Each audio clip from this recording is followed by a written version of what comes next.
चलिए, Panagar PSC coaching में आप सभी का स्वागत है। आज हम पढ़ेंगे ऐतिहासिक काल। तो ऐतिहासिक काल में जानेंगे हम लोग। तो ये था बेसिकली ऐतिहासिक काल के अंतर्गत हम लोग, इसके पहले मैं वीडियोस में बता चुका था। इसमें जो एक होता है जो आदि ऐतिहासिक काल, और उसके पहले प्राग ऐतिहासिक काल, और एक होता है ऐतिहासिक काल। ऐतिहासिक काल में अभी हम लोग ये प्राचीन भारत के इतिहास में पढ़ रहे थे अभी। तो ऐतिहासिक काल के अंतर्गत अभी आज हम लोग इसमें पढ़ेंगे वैदिक काल, जिसको बोला जाता है सभ्यता, या वैदिक काल या वैदिक सभ्यता। तो उसको दो भाग में बांटा गया, एक तो पूर्व वैदिक काल या उत्तर वैदिक काल। उसी पूर्व वैदिक काल को ऋग्वैदिक काल या ब्राह्मण साहित्य बोला जाता है, उत्तर वैदिक को, इसको याद रखना। तो उसमें का जो पूर्व वैदिक काल या ऋग्वैदिक काल जिसको बोला, उसका ये लिख दिया हूँ। ऋग्वैदिक काल 1500 से 1000 ईसा पूर्व तक चला था। तो अब इसके बारे में बताऊंगा। हर चीज़ मैं इसको लिख नहीं सकता हूँ, लेकिन बताऊंगा मैं इसमें। ठीक है, इसको आप सुनिएगा, देखिएगा क्या क्या इसमें है बोल के। इसको पहले अभी मैं ऐसा लग रहा है मैं बता चुका हूँ, लेकिन नहीं बताऊंगा तो चलो ठीक, बताता हूँ इसमें का। तो ऋग्वैदिक काल क्या है? ये हमारा जो ऋग्वैदिक काल है, इतिहास जानने के बहुत बड़े स्रोत है। एक लिखित फॉर्म में है ऋग्वैदिक काल, जो वेद से संबंधित है। ये क्या किससे संबंधित है? वेदों से संबंधित है ये। तो उत्तर वैदिक ऋग्वैदिक काल में जो 1500 1000 ईसा पूर्व थे, तो हुआ क्या इसमें? वही था हुआ इसमें। देखिए बताता हूँ इसमें मैं। इस काल में क्या हुआ, इतिहास जानने का मुख्य स्रोत ऋग्वेद को माना जाता है, क्योंकि इस टाइम में हम लोग को ऋग्वेद से काफ़ी जानकारी हमको प्राप्त होती है कि उस टाइम में कैसा परिवर्तन है, कैसा राजनीतिक व्यवस्था थी, क्या क्या सुधार किए, मतलब वहाँ की पब्लिकों द्वारा, आम जनता द्वारा, है ना। और ऋग्वैदिक काल इसलिए बोला जाता है क्योंकि ऋग्वेद की इस टाइमिंग में रचना हुई थी, इसीलिए इसको ऋग्वैदिक काल। क्योंकि 1500 से देखो 500 साल लगभग इसको लगा रचना होने में, काम लगा होगा, लेकिन अब इसको ऋग्वैदिक काल की रचना हुई तो ऋग्वैदिक काल बोल दिया जाता है। अब इसी को पूर्व वैदिक काल भी बोला जाता है, क्योंकि वेद से रिलेटेड है, इसलिए वैदिक काल। ठीक है, इसको याद रखना। तो अब इसके बारे में थोड़ा जानते हैं कि ऋग्वेद में, मैं इसको पहले ही बता चुका था कि ऋग्वेद में जो बुक है, यहाँ एक ऋग्वेद की रचना जो हुई थी, एक बुक है समझ जाइए, उसमें संस्कृत भाषा में दिया गया। तो उसमें 10 मंडल है कुल, है ना, और सूक्तियाँ उसमें थी 1028, और श्लोक उसमें 10,580। क्या क्या बोला मैं?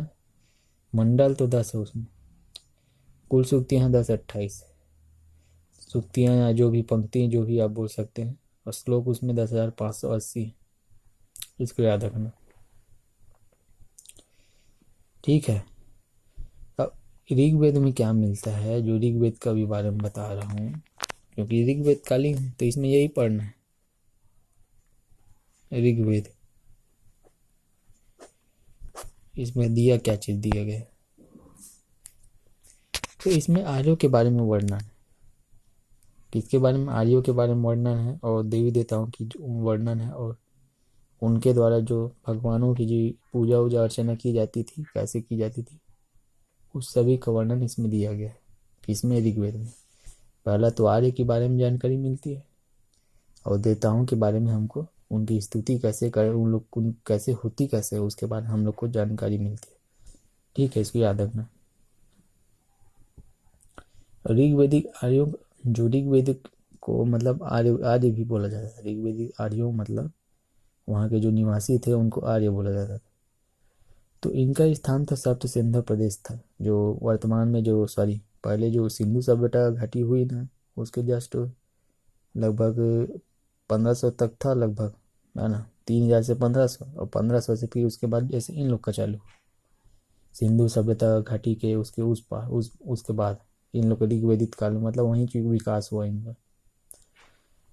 तो इनका निवास स्थान सप्त सिंधु प्रदेश था ही, जो 7 नदियों का संगम ऐसे बोलते हैं, लेकिन उसमें 6 कुछ नदी उसमें सम्मिलित है। तो ऋग्वेद में 10 मंडल है, इसको याद रखना। और प्रथम और 10वां मंडल सबसे मतलब वो नवीन है मेरे ख्याल, हाँ। दूसरा और 7वां तक लगभग वो में कुछ है इसमें, पहला और 10वां शायद नवीन मंडल है, और उसमें जो दूसरा से 7वां तक प्राचीनतम मंडल है, इसको याद रखना। तो जो 10वें मंडल में पुरुष सूक्त में 10वें मंडल के एक अध्याय के रूप में या कुछ भी है, उसमें पुरुष सूक्त है। अब पुरुष सूक्त में दिया गया शूद्रों का वर्णन किया, इसको याद रखना। क्या बोल रहा हूँ, पुरुष सूक्त के अंतर्गत में 10वें मंडल के ऋग्वेद में 10वें पुरुष सूक्त में शूद्रों का वर्णन किया गया। जो शूद्र थे, जो सेवा व भाव करते थे, सेवा व भावना से मतलब घर का काम जो करवाता था, नौकर टाइप का, उनका वर्णन उसमें दिया गया है। अब इसी काल में ना वर्ण व्यवस्था प्रारंभ हुई, क्योंकि देखिए शूद्र उद्र चल रहा है, और ऋग्वेद में सिंधु घाटी सभ्यता टाइमिंग में नहीं था। ये जब काम हुए ना, तो इसी को शूद्रों ने ये मतलब ऋग्वेदिक काल में वर्ण व्यवस्था प्रारंभ होगी। जो ब्राह्मण क्षत्रिय वैश्य शूद्र उसमें बंटने लगे। तो ये थे। और दूसरा से 7वां मंडल जो है, इसमें वंश मंडल भी बोला जाता है। दूसरा से इसमें लिख देता हूँ थोड़ा, पहला प्लस 10वां, इसमें क्या है आपका, ये बाद में जोड़ा गया, इसमें नवीनतम है लोग, है ना।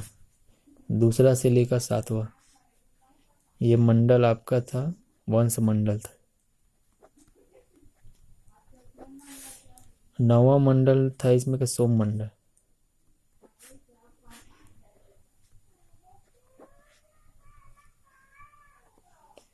क्या है, सोम मंडल था 9वां मंडल में, इसको याद रखना। अब ऋग्वेद काल की विशेषताएं क्या थी, इसको भी जानिए। ऋग्वेद काल की विशेषताएं क्या थी, तो ये तो इसको याद रखना। 9वां मंडल में सोम मंडल है, पहला मंडल में कुछ और था, और गायत्री मंत्र का जो है उसका मेरे ख्याल से 7वां मंडल में, इसको देखना। 10वां मंडल में पुरुष सूक्त दिया गया, इसी 10वें मंडल में पुरुष सूक्त दिया है। और ये आपका पुराना है, दूसरा से लेकर 7वां तक, जिसको वंश मंडल बोला। ठीक है, इसको याद रखना। तो ऋग्वेदिक काल की विशेषताएं बताता हूँ, इसमें है क्या चीज विशेषताएं में। तो विशेषताएं में एक तो राजनीतिक व्यवस्था और एक प्रशासनिक व्यवस्था, दो चीज है। एक तो राजनीतिक होगा या फिर प्रशासनिक होगा। तो राजनीति में लोग क्या किए, या फिर प्रशासन के रूप में देख सकते हैं उनको। तो आर्यों के जो 5 कबीले थे उस टाइमिंग में, उनका उल्लेख किया गया, मतलब ऋग्वेद में। आर्यों के क्या थे, 5 कबीले थे। तो पुरु, यदु, तुर्वस और अनु और दुर्व्यू। क्या क्या बोला, पुरु, यदु, तुर्वस, अनु और दुर्व्यू। पुरु, यदु, तुर्वस, अनु और दुर्व्यू का उल्लेख, जिन्हें हम क्या बोलते हैं, पंचयन बोलते हैं, पंचजन्य बोलते हैं। पंचजन्य का जो 5 आर्यों के 5 कबीले थे, 5 कबीले उसमें दिया गया है। पुरु,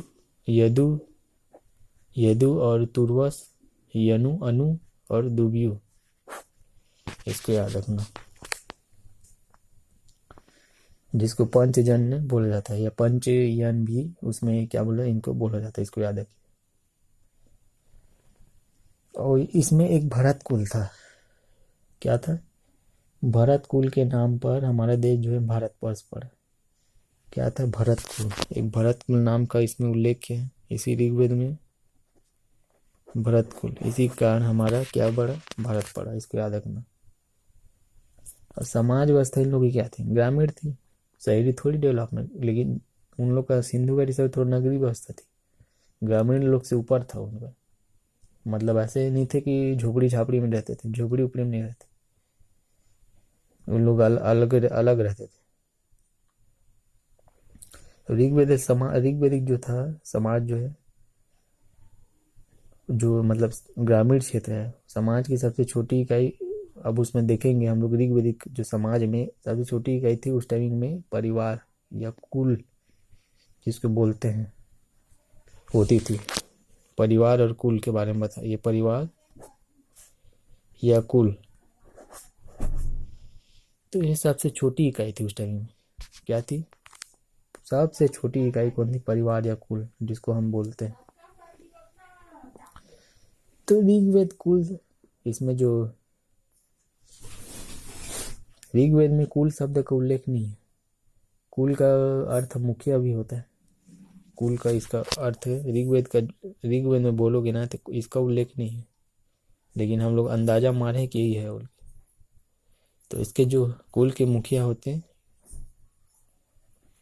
कुलप कहलाते। कुल का मुखिया कुलप। ठीक है, इसको याद रखना। कुल का मतलब ही परिवार होता ही है। अब कुल के मुखिया होते कुलप। जो मुखिया जो पिता या फिर माँ जो भी मतलब चला रही है, उसके मुखिया जो रहेंगे कुलप कहलाएंगे।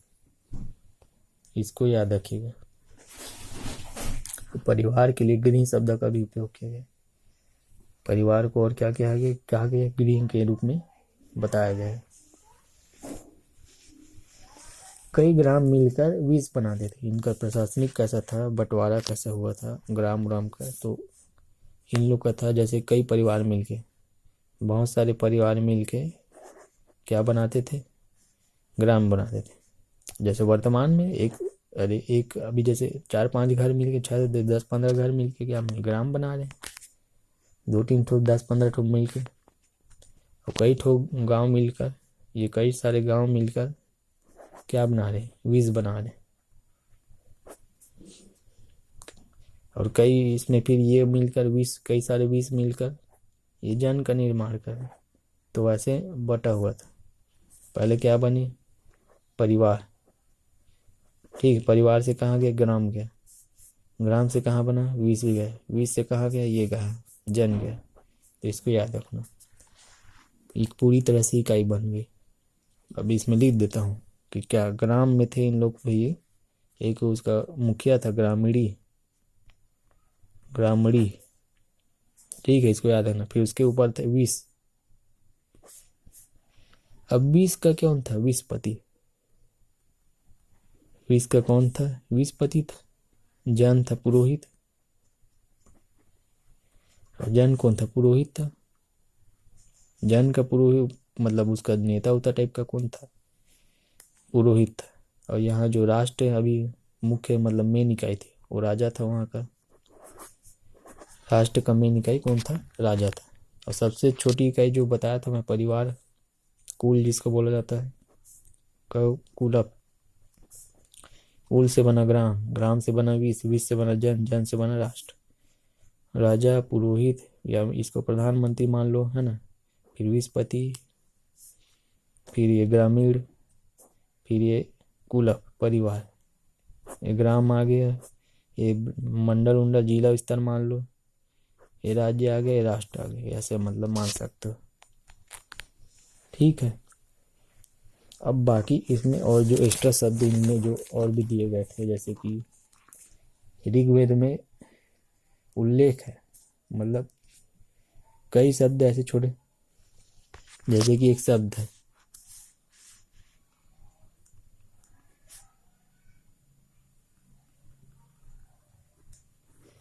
ऋग्वेद में दिया है जन शब्द का, तो 275 बार दिए। इसको जन का प्रयोग मतलब 275 बार इसका प्रयोग किया गया। इसको याद रखिएगा। ठीक है। एक 20 का अभी 20 बताया, 20 जो प्रशासनिक रूप से उनको इम्पोर्टेंट है, इसको लगभग किया 170 बार। 170 बार उल्लेख इसको किया गया। इसको याद रखना। अधिक बेहतर जो देखो पितृ सत्तात्मक था। इसको जो समाज का ये क्या था? पितृ सत्तात्मक था। मतलब जो राजवंश चलता था वो, मतलब जो इन लोग का जो प्रशासन चलता था, पिता का द्वारा चलता था। और जो सिंधु घाटी सभ्यता वो मातृ सत्तात्मक था। लेकिन इस ऐसा नहीं था इसमें पितृ सत्तात्मक है तो मतलब महिलाओं की स्थिति उतना खास नहीं था। ऐसा नहीं था, सम्माननीय था उनका भी। मतलब स्त्रियों का भी जीवन इसमें ठीक ही ठाक था, अच्छा ही था। और मानव क्या थे उस टाइम में? कबीले में निवास करते थे। कबीले में क्या करते थे? निवास करते थे उस टाइमिंग में। और कबीले को ही जन बोला जाता था। एक कबीले का नाम ही जन, मतलब एक जिला उला टाइप का समझ जाइए, या फिर आप उसको बड़े लेवल में ले सकते हो, राज्य के रूप में ले सकते हो। अब इसका क्षेत्रफल कहाँ से कहाँ तक फैला था क्या पता, कौन जान रहा है। अब ये संयुक्त सेंद्र प्रदेश में ही तो बोल रहे हैं इसको, मतलब बोला जाता था कि मतलब वहीं इन लोग निवास स्थान था, जहाँ सिंधु घाटी नदिया हड़प्पा सभ्यता के आसपास उसी क्षेत्र में ही दोबारा मतलब इन लोग का, उनके बाद इनका आया ऋग्वैदिक काल का, वैदिक युग जिसको बोला जाता है। और उज्जैन का जो प्रमुख होता है, इसी का जो प्रमुख है, जैन का प्रमुख राजन,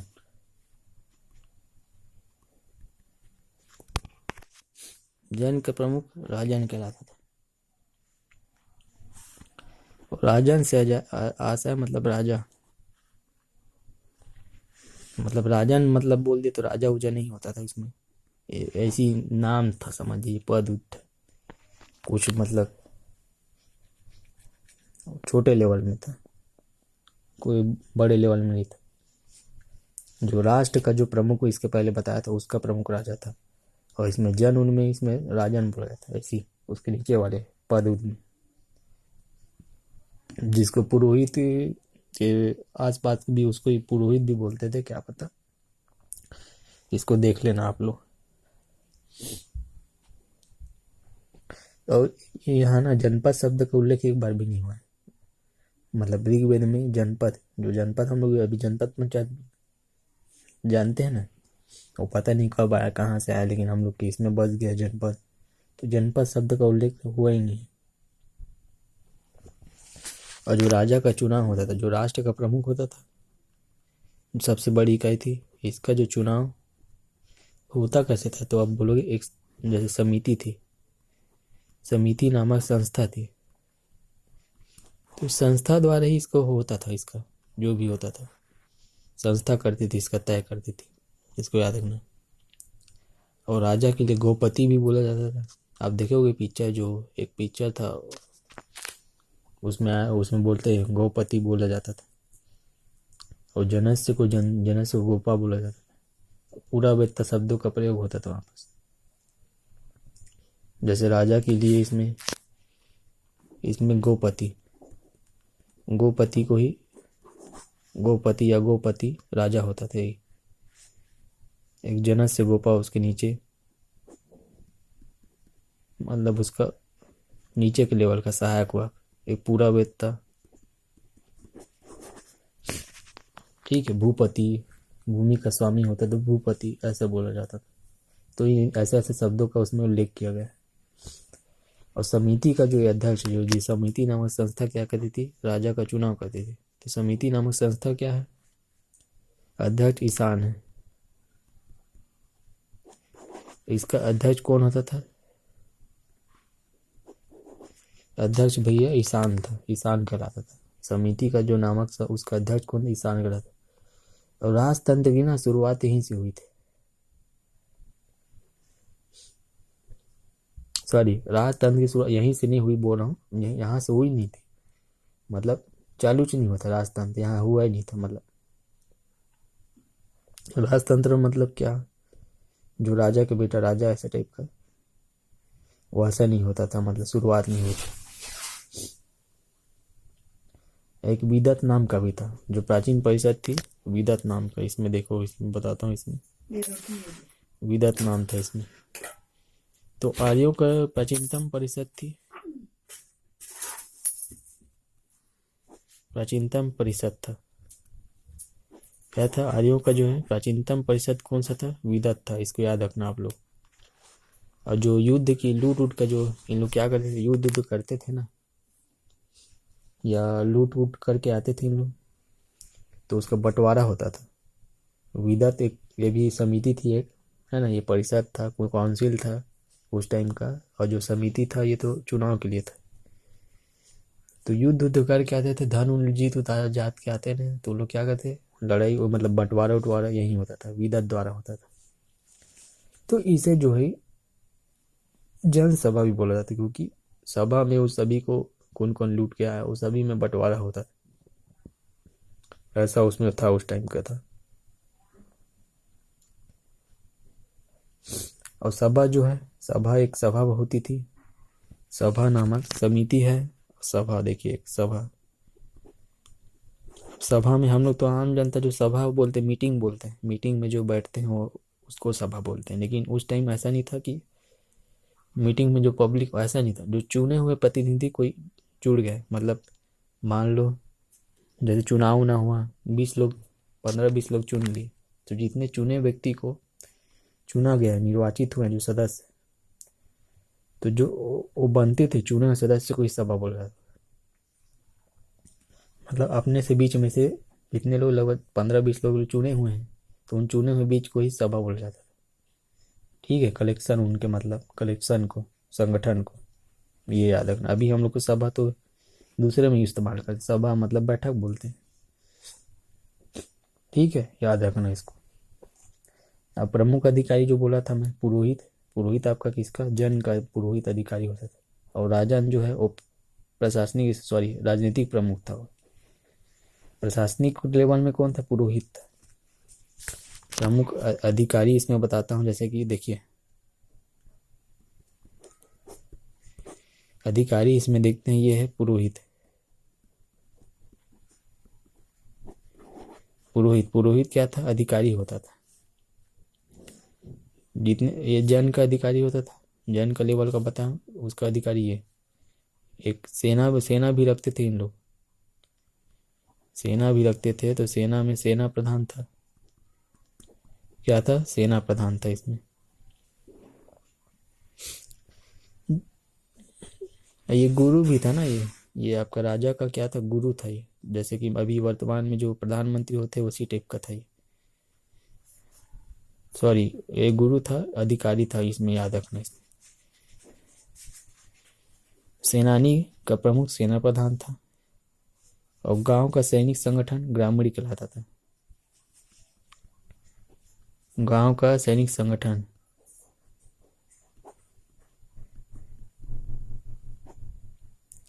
गांव का जो सैनिक संगठन क्या कहलाता था इसमें, ग्रामीण कहलाता था, ग्रामीण।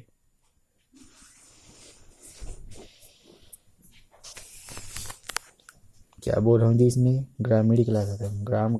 गांव का सैनिक संगठन ग्रामीण कहलाता था। ठीक है, इसको याद रखना। और जो वाजपति होता है, एक वाजपति, वाजपति का नाम याद रखना भी, वाजपति। वाजपति क्या था, चारागाह, चारागाह या गोचर, चारागाह गोचर भूमि का अधिकारी।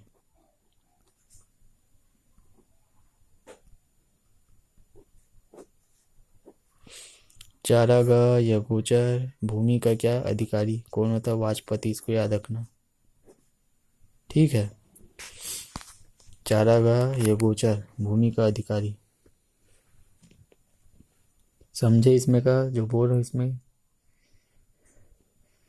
वाजपति होता था।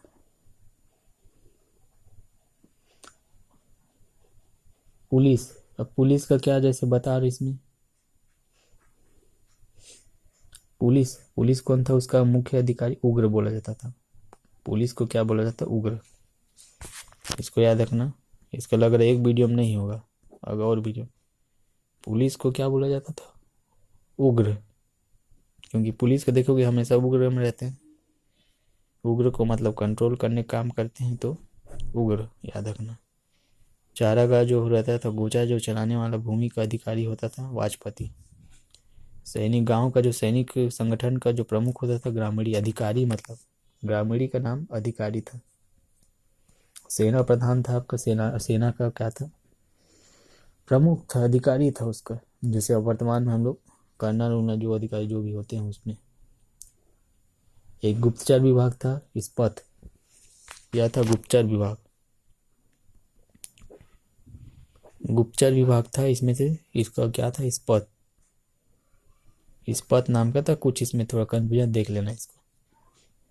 एक था आपका दुर्गपति, जो किला उला का उसका रखवाला होता था, पूरा नाम था, पूरा पे अधिकारी था दुर्गपति। जो दुर्गों या किलों का क्या करता, जो भी मतलब वहाँ घर वर थे बने होने थे उसका रखवाला था। एक था भागदूत। कौन थे भागदूत? क्या थे? भागदूत। अब बलि और भेंट का बंटवारा। बलि जो भेंट उठ करते थे, बलि देते थे, भेंट करते थे, उसका बंटवारा उसका निर्धारण करने वाला अधिकारी होता था।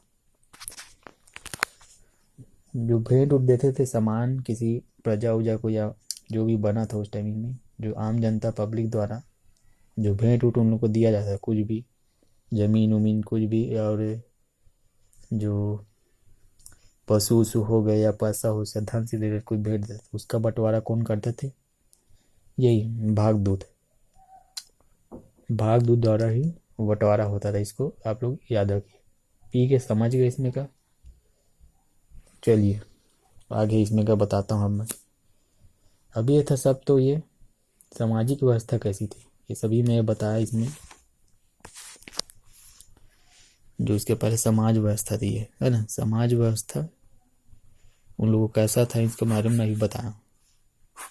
अब इसके बाद आगे उनकी प्रथाएं उठाएं क्या थी, उनका आर्थिक जीवन कैसा था, इसके बारे में बताता हूँ इसमें का मैं। अब सामाजिक प्रथाएं क्या थी इसमें?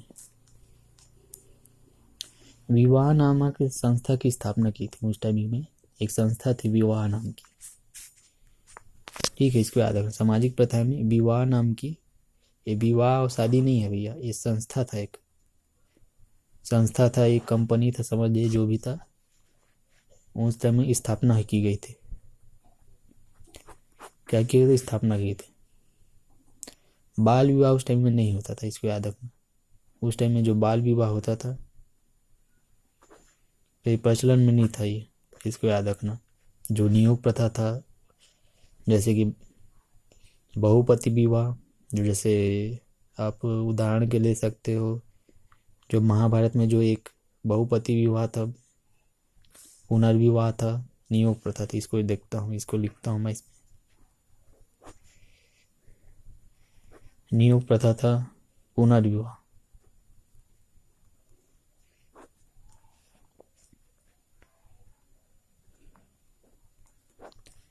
बहुपति विवाह। नियोग प्रथा था, पुनर्विवाह था, बहुपति विवाह था।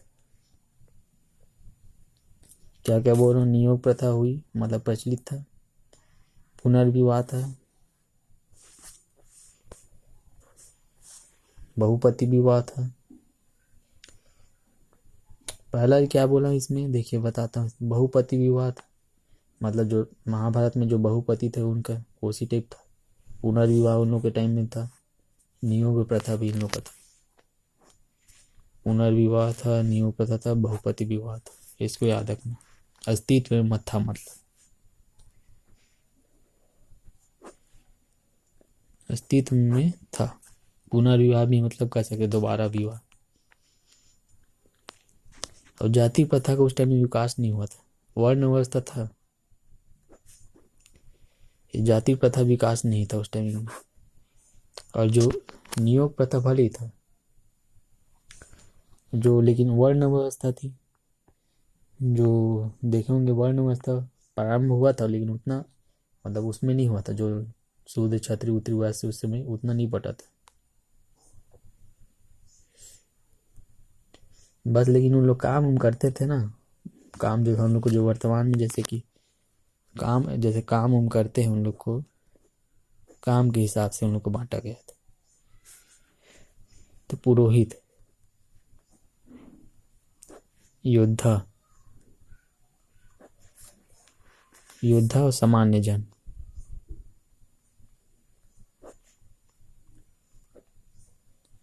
पुरोहित, योद्धा और सामान्य जन, इसको याद रख। पुरोहित, योद्धा और सामान्य जन। तो इसमें क्या था? बटा हुआ था समाज व्यवसाय के आधार पर, मतलब व्यवसाय करने के आधार पर पुरोहित, योद्धा और सामान्य जन। ठीक है, इसको याद रखना। और छुआछूत का उस टाइम में प्रचलन नहीं था भाई। खाने उन्हें क्यों नहीं रहेगा वो छुआछूत करेंगे उन लोग। प्रचलन नहीं था, समाज में समतावादी था, समानता था, छुआछूत नहीं था उस टाइम में। छुआछूत तो बिल्कुल भी नहीं था। ये काम के अनुसार ये लोग बटे थे। पुरोहित वर्ग जो बताया, अधिकारी, योद्धा एक अधिकारी होता है, और सामान्य आदमी आदमी लोग थे जो लड़ाई झगड़ा नहीं करते थे, जो वहाँ के निवासी थे। योद्धा थे युद्ध करने वाले। पुरोहित आपका बाकी लोग इसमें सम्मिलित हुए, इसको याद रखना। अब इनका जो आर्थिक जीवन क्या था,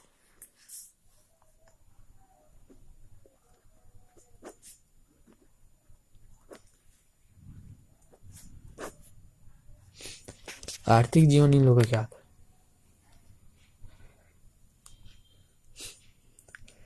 आर्थिक जीवन क्या था, इसको याद रखना।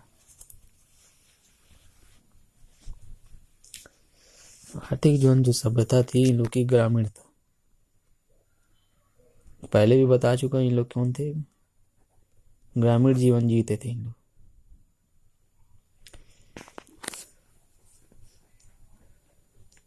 ग्रामीण जीवन जीते थे इन लोग, याद रखना।